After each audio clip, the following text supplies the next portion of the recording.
Yarn bombing. Oui, attends. Revenons en arrière. Cahors, ville d'art et d'histoire, nous a dit Jean-Seb, mais ville aussi d'art moderne, avec un nouveau phénomène venu justement des États-Unis, le yarn bombing. Il s'agit tout simplement d'emballer du mobilier urbain avec du tricot. Le tricot, c'est tendance. Nous avons rencontré notre Christo cadurcienne. Elle s'appelle Elodie et c'est formidable. Depuis plusieurs mois sévit dans les rues de Cahors une activité assimilée au tag, le yarn bombing. Né aux États-Unis en 2005, ce mouvement artistique signifiant bombardement de fils investit la rue pour habiller le mobilier urbain avec la complicité de la police municipale. L'activité est illégale en France, mais les yarn bombers de tous les quartiers peuvent l'exercer légalement, seulement sur commande des pouvoirs publics. À la tête de ce collectif d'artistes hors normes, on retrouve Elodie. Si aujourd'hui la laine revient à la mode, ça n'a pas toujours été le cas. Longtemps, tricoter, c'était un petit peu ringard, quoi. Voilà, ça avait une connotation un petit peu négative. Cette image péjorative de la femme qui tricote pour Elodie, il faut qu'elle change. C'est à tel point ancré en elle qu'elle va jusqu'à l'inscrire sur ses murs. Pelote et fil en main, elle prépare l'arrivée de quelques-uns de ses 40 bénévoles qui se réunissent tous les 15 jours.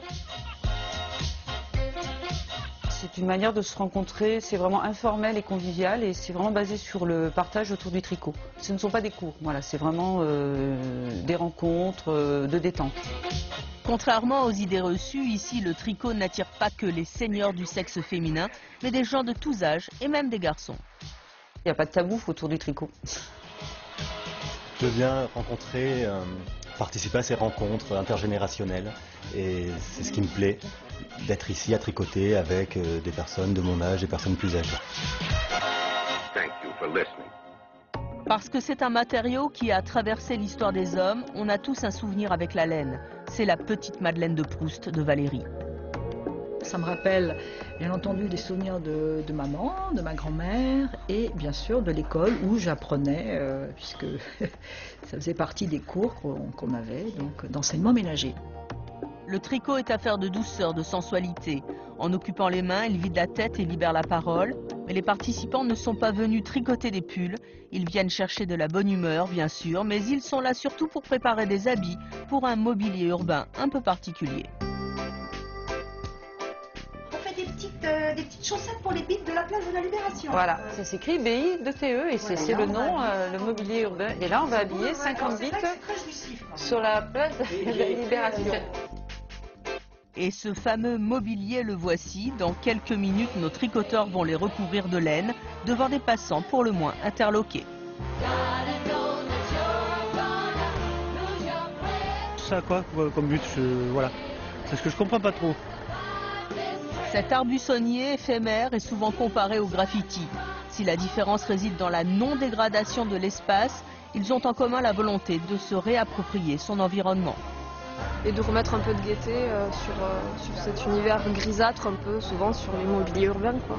De toute façon, c'est de l'art de rue, quoi. Art de rue, le mot est lâché et qui l'eût cru, même la police est conquise. Très décoratif et ça peut améliorer un peu la vie, si les gens pouvaient le respecter. Le yarn bombing envahit les capitales du monde entier et de fil en aiguille la ville de Cahors. Ces bombardements de fils commandés par la mairie placent la ville à l'avant-garde du renouveau du tricot.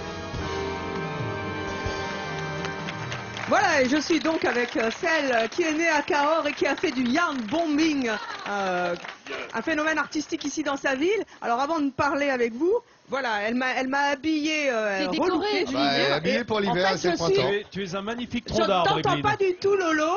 Mais si Je te dis habillée pour l'hiver, c'est bon. Voilà, je suis habillée pour l'hiver, mais surtout ce tricot qui est absolument magnifique, parce que le tricot, c'est à nouveau tendance, a servi à customiser, à emballer un arbre ici à Cahors. Donc je suis donc un arbre. Un arbre en tricot. Un bel arbre. Très joli. Elodie, vous avez fondé une association de bénévoles. On voit les jeunes filles qui tricotent derrière vous. Comment ça vous est venu cette inspiration texane du yarn bombing? La passion de la laine, la passion des choses faites à la main et de la couleur.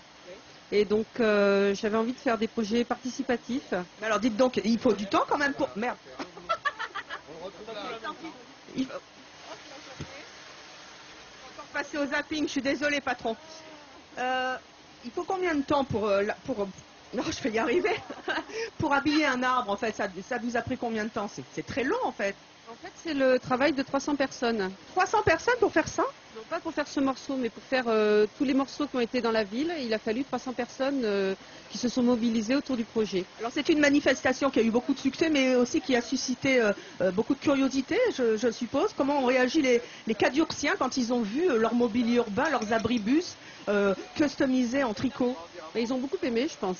Les touristes aussi appréciaient. Il y a eu beaucoup de photos de prises, puisqu'on était devant la mairie, tout autour de la mairie, et dans 2 parcs. Et on a vu que beaucoup de gens prenaient des photos et ils se le sont appropriés, en fait. Parce que même quand on le posait, ils s'arrêtaient, ils nous proposaient de nous aider. Donc... Quelle signification artistique ça a, justement, d'habiller le mobilier urbain en tricot?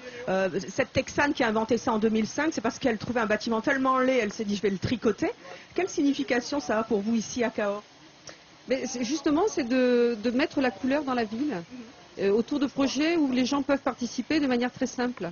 Donc l'idée, c'est vraiment de faire du lien entre les gens. Est-ce que tout le monde peut le faire? Bon, je vais l'enlever parce que là, franchement, c'est difficile. Regardez, ça fait joli comme ça. Est-ce que tout le monde peut le faire? Tout le monde peut customiser son balcon, pourquoi pas? Oui, tout le monde peut le faire. Ouais. Nathalie, tu vois ce qui t'attend avec tes bulbes. Mais tout le monde peut le faire puisque, par exemple, Fanny, Aurore non, et Isabelle ne savaient absolument pas ni crocheter ni tricoter au départ du projet.